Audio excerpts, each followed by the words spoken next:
Muy bien, acompáñenme en su Biblia, por favor, al capítulo 13 de Primero de Samuel. Primer libro de Samuel, capítulo 13.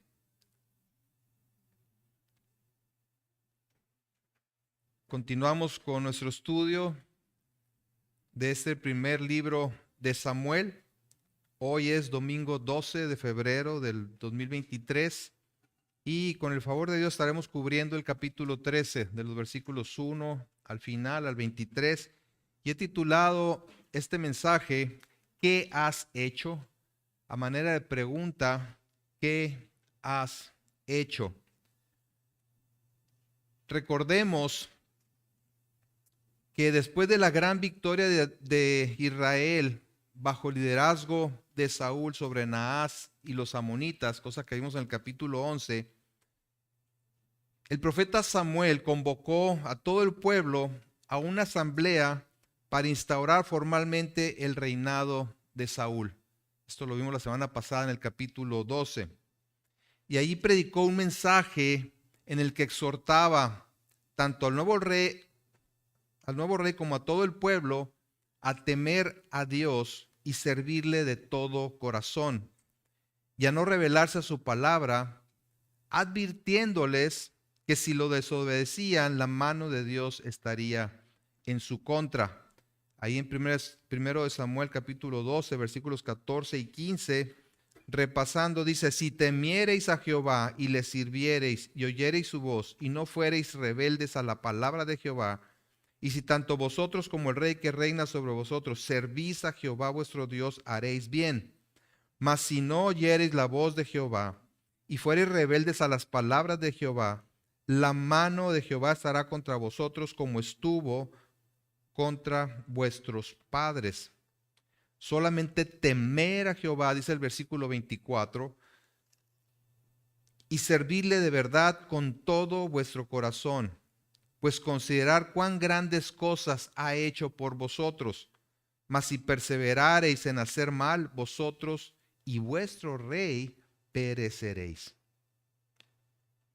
Pues muy bien, el pueblo tenía al rey que había exigido, se sentían animados y fortalecidos por su victoria sobre los amonitas y habían sido exhortados a permanecer fieles al Señor, obedeciendo sus palabras.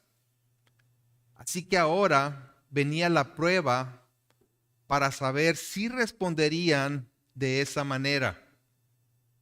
En el plan de Dios había llegado el momento de evaluar la fe de Saúl y poner a prueba la obediencia que es fruto de la fe. Y no solo de Saúl, sino de todo el pueblo. Realmente, y esa era la pregunta que estaba en el aire, ¿realmente temían a Dios y pondrían su confianza en Él, obedeciendo sus palabras y sirviéndole de todo corazón? Porque una cosa es escuchar la palabra de Dios y decir amén. Gozarnos cuando las cosas van bien, pero otra muy distinta es cómo respondemos una vez que viene la prueba a nuestra vida. ¿Actuaremos en base a lo que hemos aprendido en la palabra de Dios? Es decir, ¿responderemos por fe?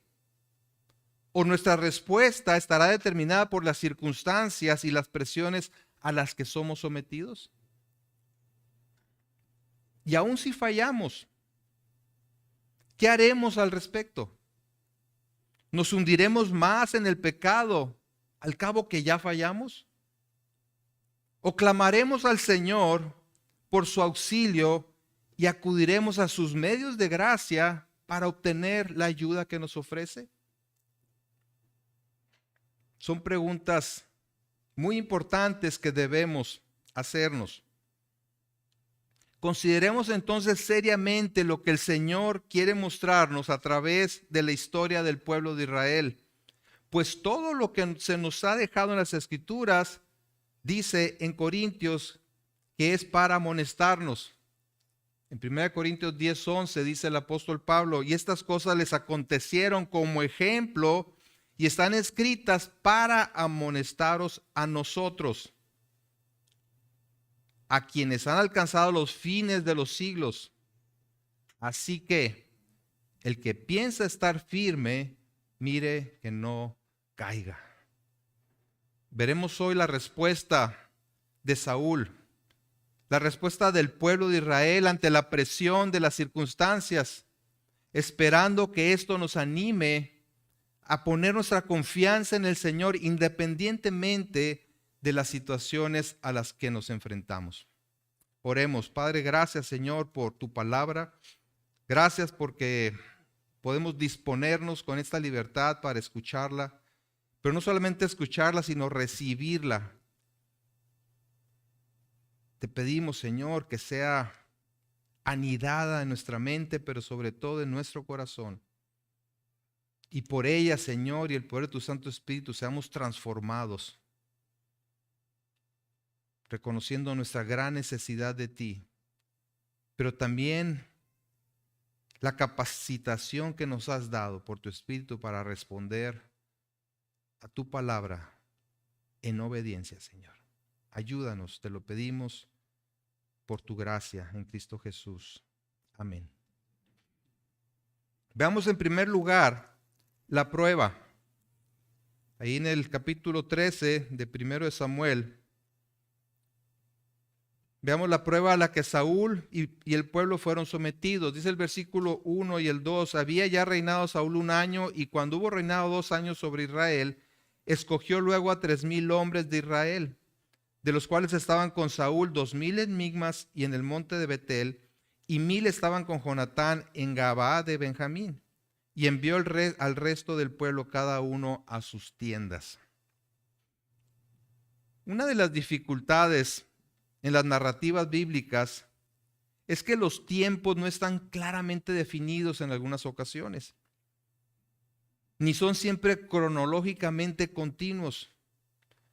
Por ejemplo, en el capítulo 11 de este libro, dice en el versículo 1, después subió Naas. Esta expresión después no necesariamente indica un acontecimiento inmediato a lo que viene diciendo en el capítulo anterior o en el versículo anterior, sino que pudieron pasar inclusive varios años. Al introducir los eventos del capítulo 13 nos topamos con una situación similar y que ha sido muy difícil entender y sumamente debatida. ¿Qué quiere decir exactamente? La verdad no lo sé. Pues es extraño que estos acontecimientos se dieran durante su segundo año de reinado y que al mismo tiempo aparezca Jonatán, por primera vez, el hijo de Saúl, ya en edad suficiente como para comandar una tropa israelí.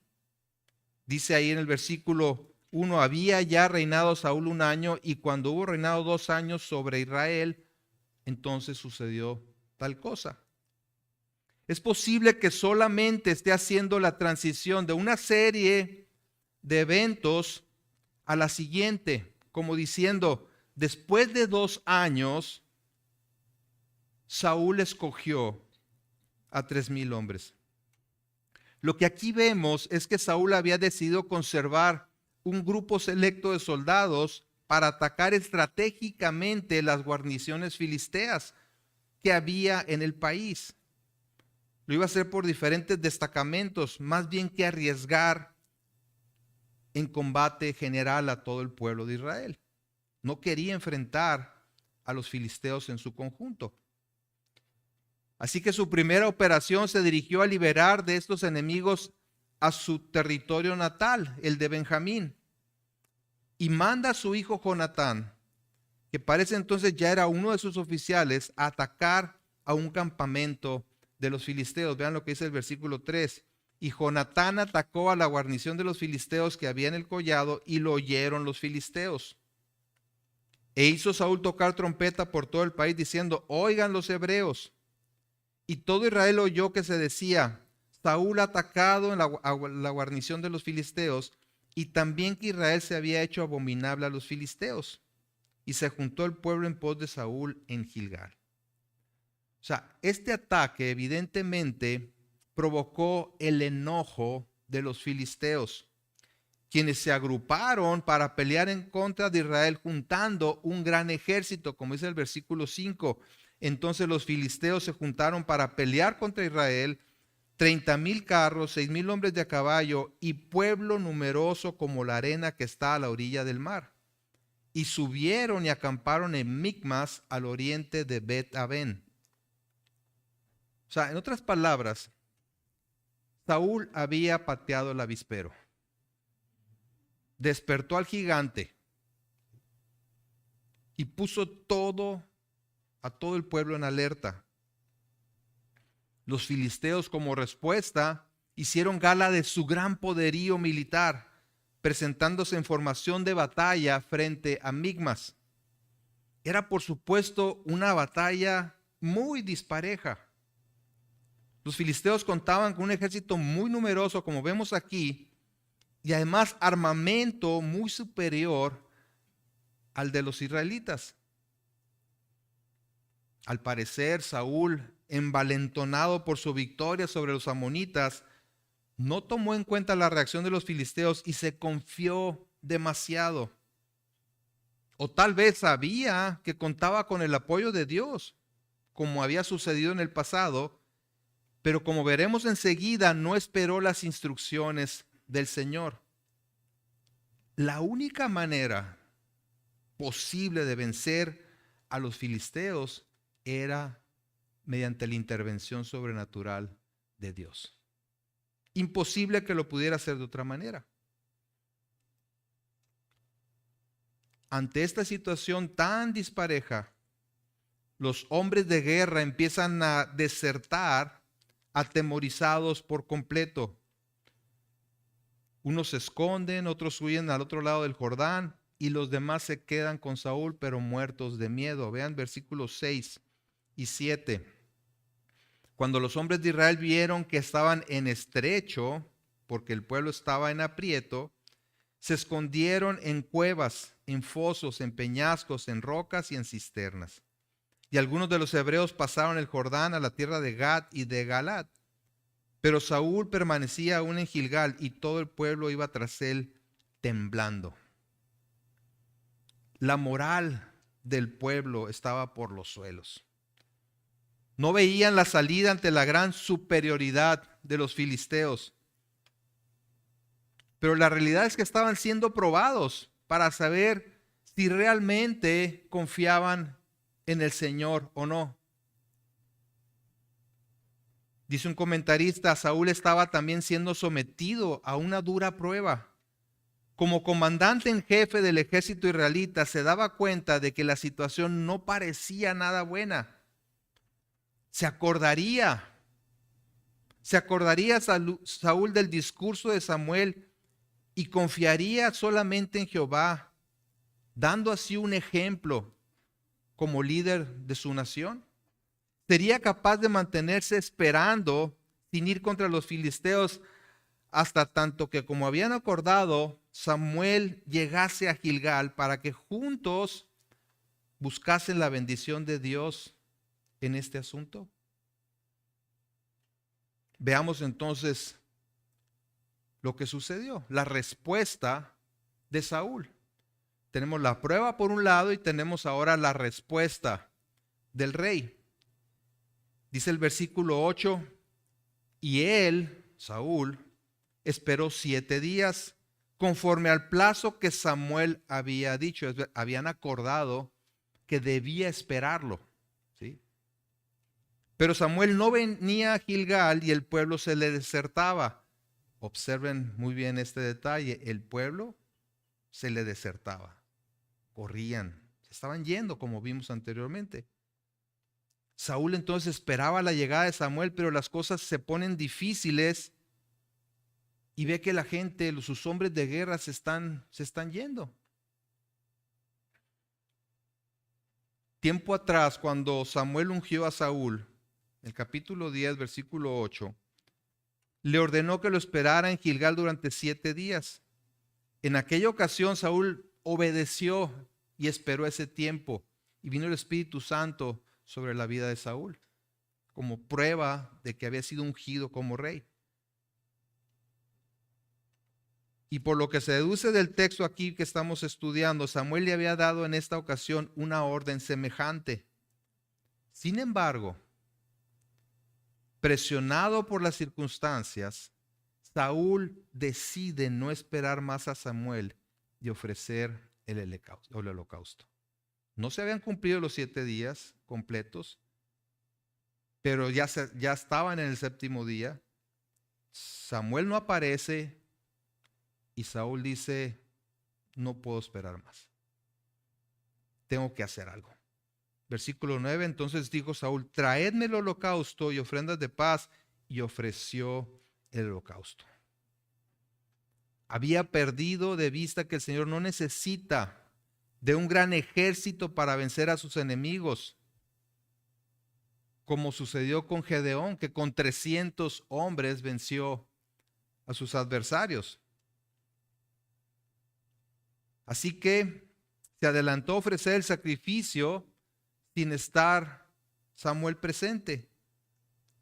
Y no es que Saúl realizara el sacrificio personalmente, ya que no le correspondía a él como rey llevar a cabo los sacrificios,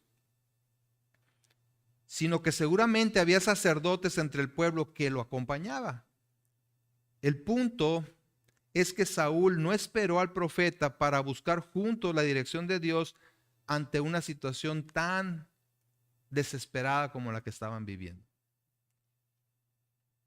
Pero en eso que estaba ofreciendo el sacrificio, aparece Samuel. Versículo 10. Y cuando él acababa de ofrecer el holocausto, he aquí Samuel que venía, y Saúl salió a recibirle para saludarle. Ya llegó Samuel, ya llegó el profeta. Saúl salió a recibirle como si hubiese cumplido con su deber, esperando tal vez que Samuel lo felicitara por su iniciativa, pero en lugar de eso lo confronta de una manera directa. Versículo 11, entonces Samuel le dijo, ¿qué has hecho? ¿Qué es lo que has hecho, Saúl? Y Saúl respondió, porque vi que el pueblo se me desertaba y que tú no venías dentro del plazo señalado y que los filisteos estaban reunidos en Micmas, me dije, ahora descenderán los filisteos contra mí a Gilgal, y yo no he implorado el favor de Jehová. Me esforcé pues y ofrecí holocausto. Vemos entonces la confrontación de parte de Samuel. ¿Sí? Vimos la prueba, luego la respuesta de Saúl y ahora la confrontación por parte del profeta de Dios. ¿Qué has hecho? Esta pregunta que Samuel le hace a Saúl es una acusación que a la vez exige una reflexión sobre sus actos. Saúl, es como si le dijera a Saúl, piensa en lo que has hecho.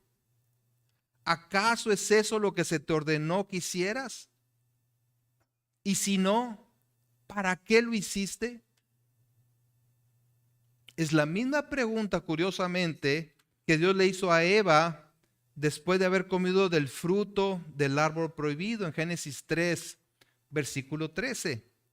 Entonces Jehová Dios dijo a la mujer, ¿qué es lo que has hecho? Haciéndola pensar en sus acciones recientes. Y dijo la mujer, la serpiente me engañó y comí. ¿Sí? Misma pregunta para Caín después de haber asesinado a su hermano. En el capítulo 4, versículo 9 de Génesis, dice, y Jehová dijo a Caín, ¿dónde está Abel tu hermano? Y él respondió, no sé. ¿Soy yo acaso guarda de mi hermano? ¿Sabía o no sabía Caín dónde estaba?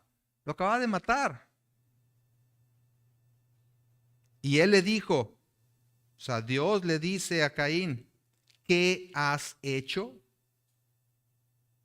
La voz de la sangre de tu hermano clama a mí desde la tierra.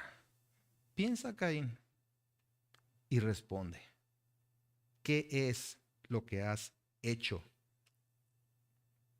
Es una manera muy correcta, muy adecuada de confrontar a alguien con sus acciones. Es una manera que Dios nos confronta a nosotros con nuestras acciones, dándole la oportunidad de reflexionar acerca de lo que ha hecho y esperando que responda con humildad delante de Dios, reconociendo si se ha equivocado para que se ponga a cuentas con el Señor. ¿Qué hizo Eva ante la pregunta? ¿A quién culpó? A la serpiente. ¿Qué hizo Caín? Fingió no saber nada, ¿verdad? Como si le pudiera esconder realmente a Dios lo que había pasado. La respuesta de Saúl, en lugar de considerar sus acciones a la luz de las instrucciones precisas que se le habían dado, es la también de una justificación, presentando 3 circunstancias que lo obligaron a tomar esa decisión. Saúl dice, el pueblo me desertaba. Había que apurarse, porque los hombres de guerra se estaban yendo. Número 2, Samuel no venía en el plazo señalado. Entonces, ¿qué está diciendo? Samuel, tú eres culpable. De haber llegado antes, no hubiera pasado esto. Y número 3, la amenaza de los filisteos. El poder del enemigo es tal que me vi obligado a actuar de esta manera. Lo que Saúl está diciendo es que tenía razones válidas para hacer lo que hizo. Fíjense que no niega que conocía la instrucción de esperar, sino que justifica su desobediencia. ¿Por qué? Por la presión que tenía encima. Estaba viendo las circunstancias y dice, pues necesito hacer algo diferente a lo que se me había dicho que tenía que hacer. Entonces justifica su desobediencia por esa presión que tenía encima. Había que actuar, había que hacerlo pronto. Pero además espiritualiza su desobediencia. Fue para implorar el favor de Dios, esforzándose y ofreciendo holocausto. Me esforcé. ¡Wow! ¡Qué hombre tan espiritual! Nos podemos ir con la finta, ¿verdad? Esperaba que Samuel le aplaudiera y lo alabara por su gran piedad. Sus acciones realmente parecían muy piadosas. El problema es que lo había hecho en desobediencia al mandato de Dios. Más adelante, en una actitud similar de parte de Saúl, el profeta le dijo, vamos al capítulo 15 ahí mismo de 1 de Samuel, ya llegaremos ahí, lo veremos con más detalle, pero vemos algo muy parecido. Versículo 22 del capítulo 15. Después de que desobedeció, dice, y Samuel dijo, se complace Jehová tanto en los holocaustos y víctimas como en que se obedezca a las palabras de Jehová. Ciertamente el obedecer es mejor que los sacrificios y el prestar atención que la grosura de los carneros. Porque como pecado de adivinación es la rebelión y como ídolos e idolatría la obstinación. Por cuanto tú desechaste la palabra de Jehová, Él también te ha desechado para que no seas rey. Creo que esta actitud de Saúl refleja algo de nuestras propias reacciones. Tendemos a justificar nuestras decisiones por las circunstancias que enfrentamos. Pero es necesario reconocer que las circunstancias no son las culpables de nuestros actos pecaminosos, ni la persona que tenemos a un lado, ¿sí? Ni el policía que nos multa es culpable, ¿verdad?, de multarnos porque transgredimos la ley de tránsito. Más bien, las circunstancias son detonantes para revelar lo que hay en nuestro corazón. Repito, las circunstancias son detonantes para revelar lo que hay en nuestro corazón. Es que me vi presionado. Es que si no mentía, me iría muy mal. Me iban a castigar mis papás. Me iban a quitar mi celular. Me iban a impedir que fuera a la fiesta. Es que me hizo enojar. Y por eso reaccioné así, porque me hizo enojar. Es que me sentía muy solo. Es que me sentía muy sola. Es que la circunstancia me obligó a actuar fuera de la voluntad de Dios. ¿Sí? Pero Samuel no se inmutó por la aparente piedad de Saúl. No se unió a él en la justificación de su desobediencia, sino que fue claro y directo como hombre de Dios. Fue claro y directo. Vean el versículo 13. Entonces Samuel dijo a Saúl: locamente has hecho.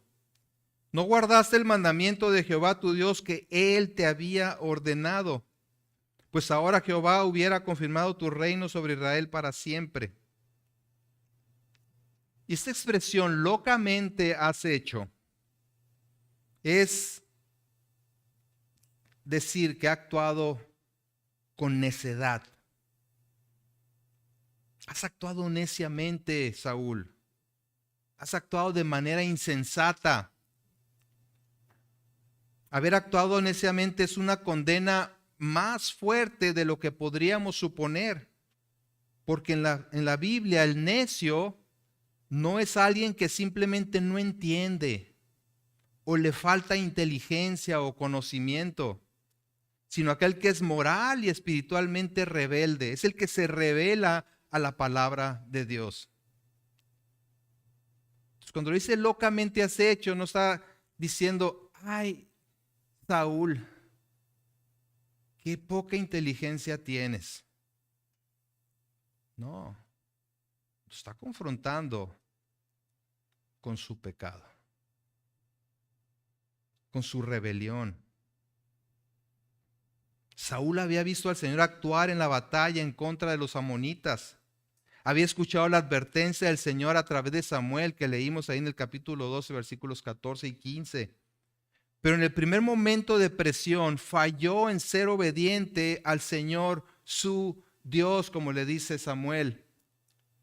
Observen las palabras de Samuel. Dice, no guardaste el mandamiento de Jehová, tu Dios, que Él te ha ordenado. Sí, las palabras vinieron a través de mí, dice Samuel. Pero tú bien sabes que no se trata de mí. Yo solamente soy portador de la palabra de Dios.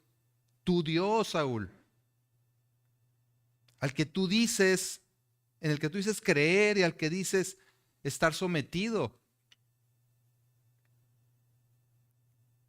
Él te había ordenado algo y no hiciste lo que te ordenó.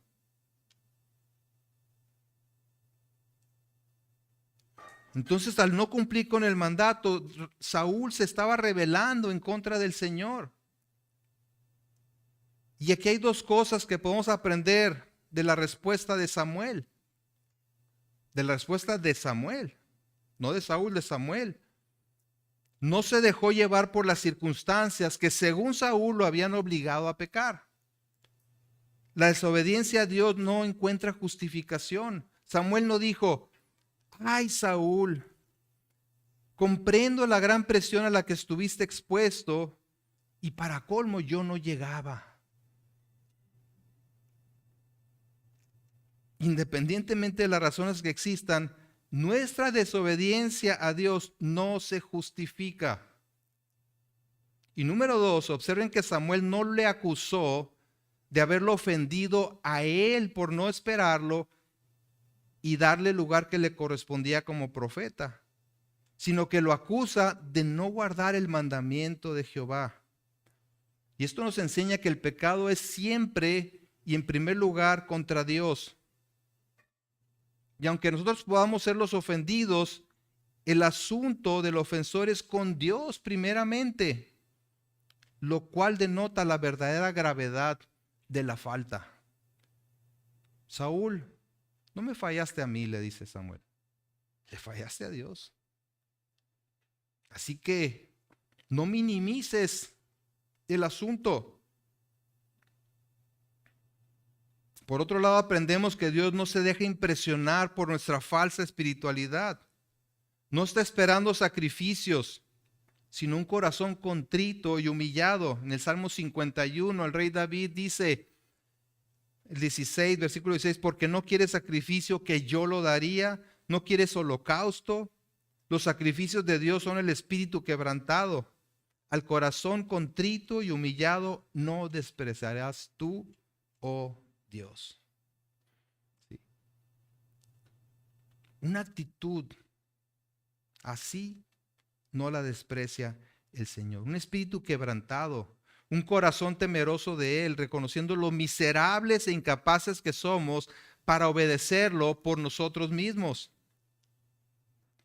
Si tú como hijo de familia, no obedeces a tus padres, en realidad estás desobedeciendo a Dios.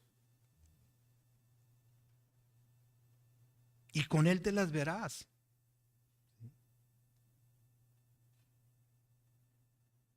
Lo mismo si como padre exasperas o provocas a ir a tu hijo, o como esposo no tratas a tu esposa como vaso más frágil, o como esposa no respetas a tu marido, o como empleado no te sometes a tu jefe, o como jefe no tratas bien a tu empleado, y así nos podemos seguir. El pecado es primariamente contra Dios. Si odias a tu hermano o hermana, estás pecando en contra del Señor y no hay justificación que valga. En 1 de Juan 4:20 dice, si alguno dice yo amo a Dios y aborrece a su hermano, es mentiroso. Pues el que no ama a su hermano, a quien ha visto, ¿cómo puede amar a Dios a quien no ha visto? El pecado entonces consiste en no guardar el mandamiento de Dios, sin importar las excusas que podamos poner. Y repito lo que he dicho en otras ocasiones. El pecado debe ser evitado a toda costa. Pero cuando caigamos, porque es una realidad que vamos a pecar, debemos humillarnos delante del Señor reconociendo y confesando nuestro pecado, clamando por su ayuda para no volver a desobedecerlo. Y las consecuencias del pecado son graves. Tan graves que llevaron a Cristo a la cruz, al inocente, al justo. Pues es en contra de la autoridad suprema y de su perfecta santidad. Y eso es lo que vemos en la sentencia emitida por Samuel. Versículo 13 de la segunda parte y 14, veamos las consecuencias del pecado. Las consecuencias del pecado. Dice, pues ahora Jehová hubiera confirmado tu reino sobre Israel para siempre, mas ahora tu reino no será duradero. Jehová se ha buscado un varón conforme a su corazón, al cual Jehová ha designado para que sea príncipe sobre su pueblo, por cuanto tú no has guardado lo que Jehová te mandó. Parecería como muy extremo, ¿no?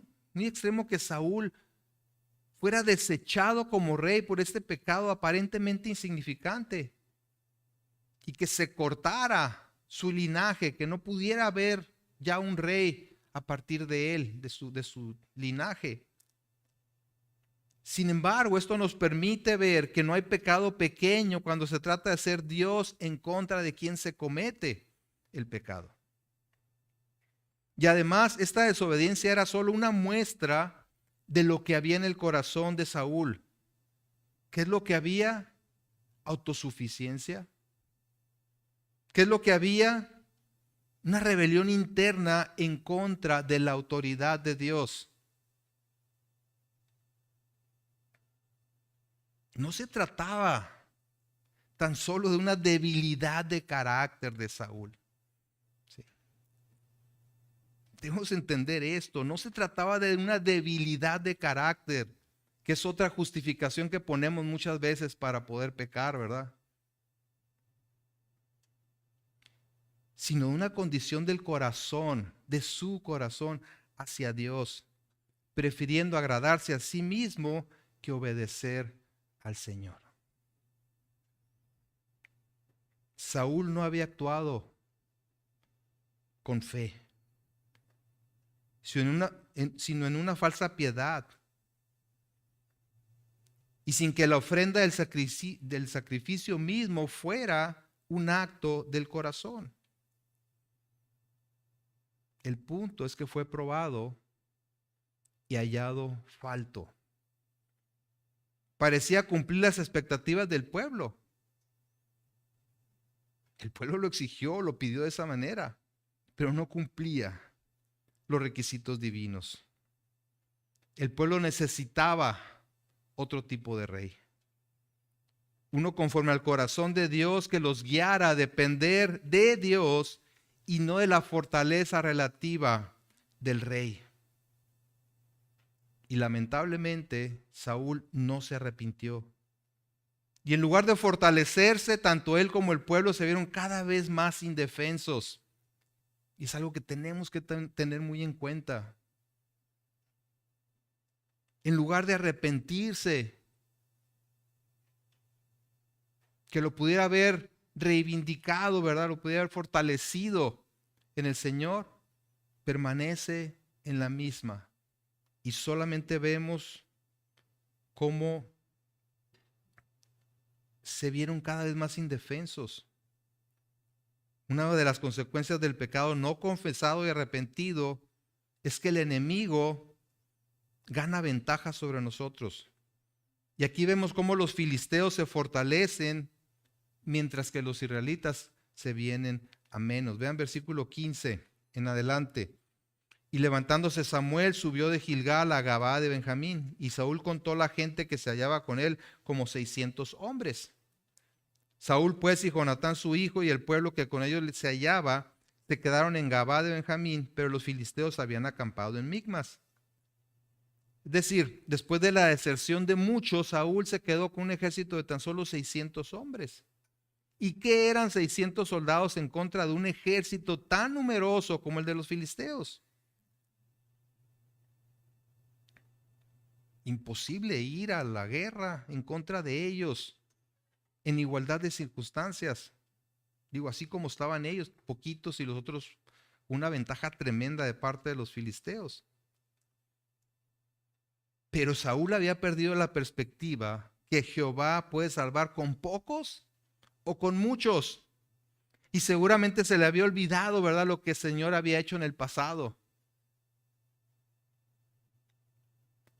Mientras tanto, los filisteos se distribuían en pequeños escuadrones por todo el territorio israelí, y aunque no lo menciona, seguramente saqueaban al país y aterrorizaban a los israelitas. El cuerpo principal del ejército de los filisteos permanecía acampado en Micmas. Versículo 17 dice, y salieron merodeadores del campamento de los filisteos en 3 escuadrones.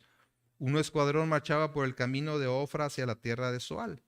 Otro escuadrón marchaba hacia Betorón, y el tercer escuadrón marchaba hacia la región que mira el valle de Soboim, hacia el desierto. Y en el versículo 23 dice, y la guarnición de los filisteos avanzó hasta el paso de Micmas.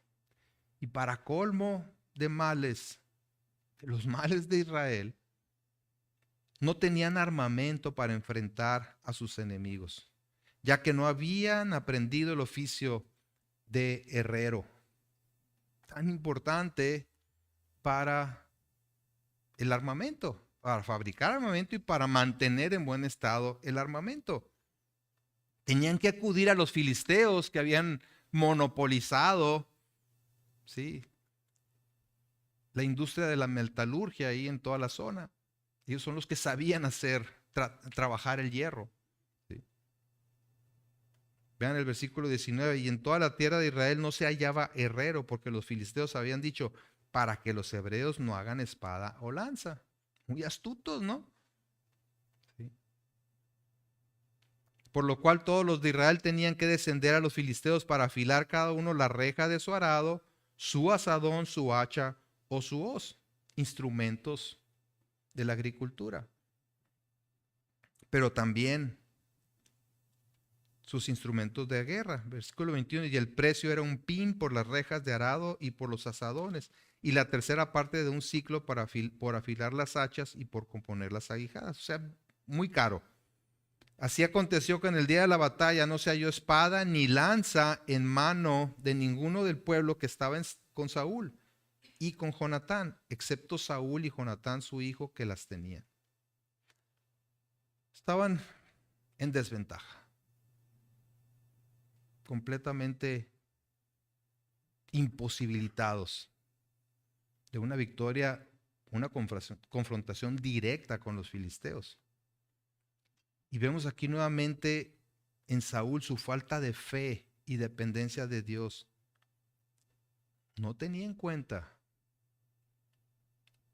que Dios no necesita de un gran ejército ni armamento poderoso para vencer a los enemigos. ¿Sí? En Zacarías 4:6 dice, entonces respondió y me habló diciendo, esta es palabra de Jehová a Zorobabel, que dice, no con ejército ni con fuerza, sino con mi espíritu, ha dicho Jehová de los ejércitos. Dios se los había advertido a través de Samuel. La exhortación y la advertencia habían sido dadas. Nuevamente en 1 Samuel 12:24 dice, solamente temer a Jehová y servirle de verdad con todo vuestro corazón, pues considerar cuán grandes cosas ha hecho por vosotros. Mas si perseverareis en hacer mal, vosotros y vuestro rey perecerán. La realidad es que Saúl se apoyó en su propia prudencia, se creyó fuerte por sí mismo y no hizo caso, y por lo tanto sufrió las consecuencias. No solamente se vio indefenso ante el poderoso enemigo, sino que el fin de su reinado y el de su familia había sido anunciado. De ahí en adelante, la caída de Saúl fue vertiginosa. No duró mucho obteniendo victorias. Empezó a descender. ¿Por qué? Porque espiritualmente ya había descendido. Se fue como un camión sin frenos por la rumorosa. ¿Sí?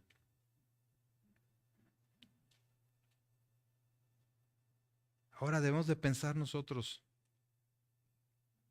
¿cómo nos comportaríamos ante semejante prueba? Tenemos al enemigo enfrente de nosotros, lo vemos gigante, una circunstancia imposible, ¿verdad?, de solucionar, amenazante. Solo basta pensar en cómo respondemos a las distintas pruebas que vienen a nuestra vida, pequeñas o grandes. ¿Tendemos a confiar y descansar en el Señor y sus promesas? ¿Realmente tendemos a confiar y descansar en el Señor y sus promesas? ¿Esperamos en Él o nos apresuramos haciendo cosas que van en contra de su voluntad con tal de ser librados de la presión? Nos justificamos diciendo que no nos quedó otra opción. Recordemos que la voluntad de Dios es que confiemos solamente en Él y esperemos pacientemente por su respuesta en oración y haciendo su voluntad.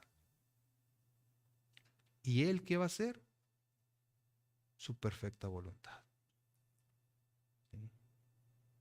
Confía en Él y Él hará, dice el Salmo, ¿verdad? Confía en Él y Él hará. Nos justificamos diciendo que no nos queda otra opción. Recordemos que la voluntad de Dios es que confiemos solamente en Él. Hacerlo de otra manera es actuar locamente,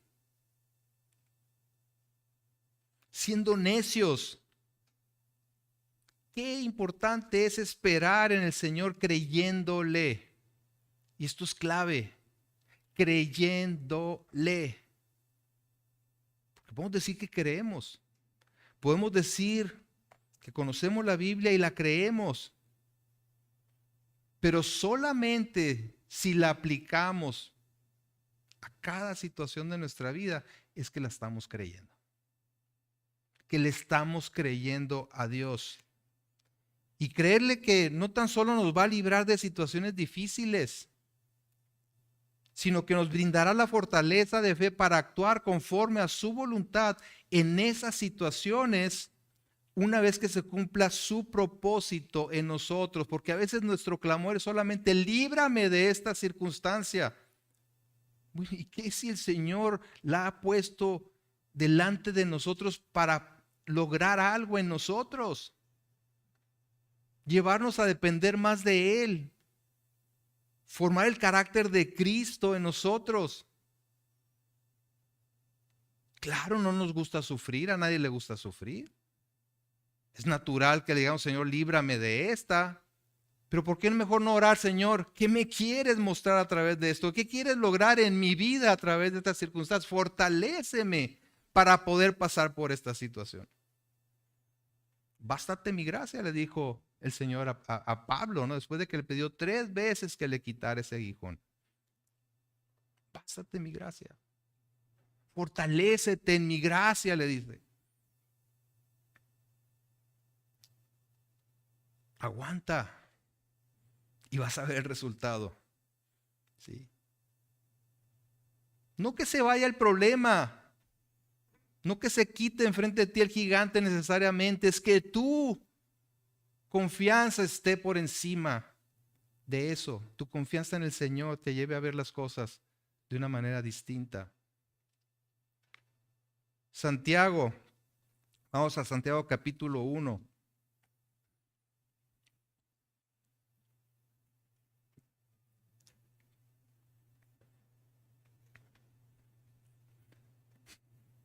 Santiago 1, versículo 2 dice, hermanos míos, tener por sumo gozo cuando os halléis en diversas pruebas. Espérame. O sea, ¿cómo me pides que me goce? Y recuerden, gozo no necesariamente estar muy alegre, ¿eh? Es tener esa paz interna de confianza en el Señor. Tengan por sumo gozo cuando se hallen en diversas pruebas. Versículo 3. Sabiendo que la prueba de vuestra fe produce paciencia o perseverancia, pudiéramos traducirlo. Esa prueba te está llevando a producir en ti perseverancia. Dice, mas tenga la paciencia su obra completa para que seáis perfectos y cabales si aunque os falte cosa alguna. Ahí está la clave.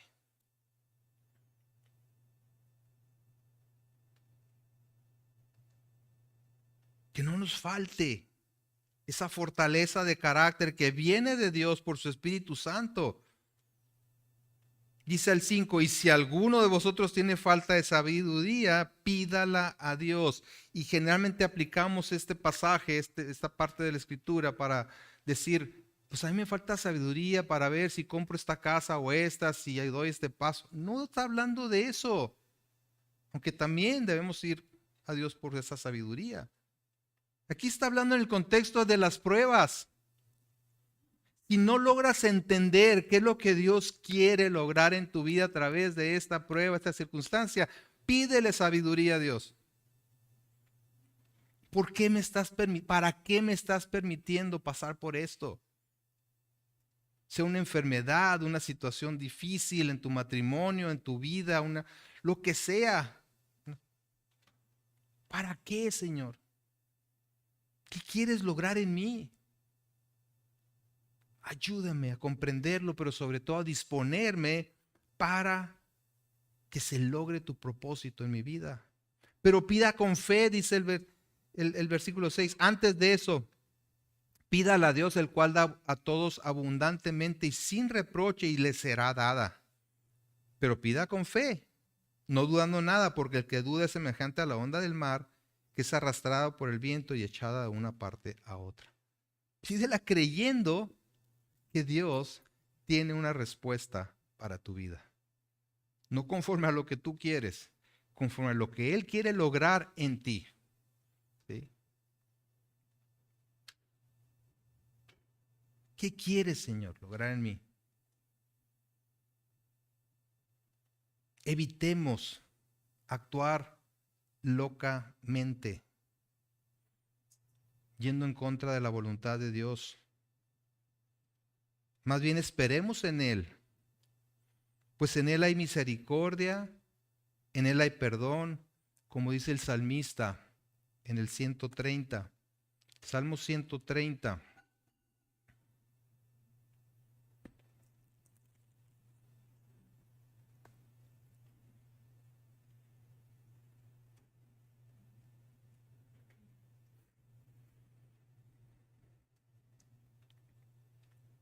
Versículo 5. Esperé yo a Jehová, esperó mi alma. En su alma he esperado. En su palabra, perdón, he esperado. 130, versículo 5. Va de nuevo. Esperé yo a Jehová, esperó mi alma. En su palabra he esperado. Mi alma espera a Jehová más que los centinelas a la mañana, más que los vigilantes a la mañana. Espere Israel a Jehová, porque en Jehová hay misericordia y abundante redención con él, y él redimirá a Israel de todos sus pecados.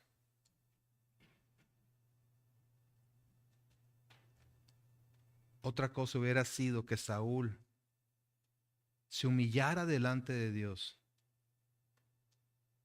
y reconociera su pecado. No lo hizo, revelando nada más su falta de fe, su autosuficiencia y no su dependencia de Dios. Debido a su gran amor, debido al gran amor de Dios, ha enviado a su Hijo a redimir a los pecadores mediante su sacrificio en la cruz. Por eso dice el salmista ahí: espere Israel a Jehová, porque en Jehová hay misericordia y abundante redención con él. Él viene a rescatarnos. Por eso es que debemos esperar en él. Y él redimirá a Israel de todos sus pecados, y sabemos cómo lo ha hecho, ¿verdad? En Cristo. En el verdadero Rey conforme a su corazón. Y el Salmo 40, con eso terminamos.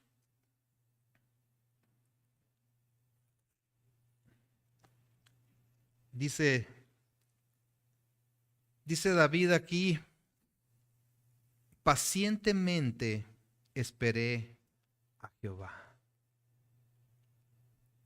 ¿Lo esperamos pacientemente? ¿Esperamos en Él pacientemente? o nos desesperamos como Saúl, yendo en contra de su palabra. Y se inclinó a mí y oyó mi clamor. Qué bonito, ¿no? Él escucha, pero Él tiene su tiempo. Él tiene su tiempo una vez que cumple sus propósitos. Y me hizo sacar del pozo de la desesperación, del lodo cenagoso. Puso mis pies sobre peña y enderezó mis pasos. O sea, lo puso sobre la roca, y la roca es Cristo. ¿Sí? Y luego dice, puso luego en mi boca cántico nuevo, alabanza a nuestro Dios. Verán esto muchos y temerán y confiarán en Jehová. Qué bonito. ¿Sí? Bienaventurado el hombre que puso en Jehová su confianza y no mira a los soberbios ni a los que se desvían tras la mentira. ¿Esperaremos en Él? ¿Confiaremos en Él independientemente de las circunstancias? Padre, gracias, Señor, porque sabemos que podemos ir a ti con un corazón contrito y humillado, al cual tú no desprecias. Perdónanos, Señor, por cada ocasión en que no lo hemos hecho, que presionados por cualquier situación hemos pecado contra ti, desobedeciendo tu palabra. Límpianos, Señor, de nuestra maldad y ayúdanos a confiar en ti. En tanto tú, Señor, vas produciendo el carácter de Cristo en cada uno de nosotros. De tal forma, Señor, que tú seas reverenciado. Que lo vean muchos y teman tu nombre, Señor. Gracias te damos en Cristo Jesús. Amén.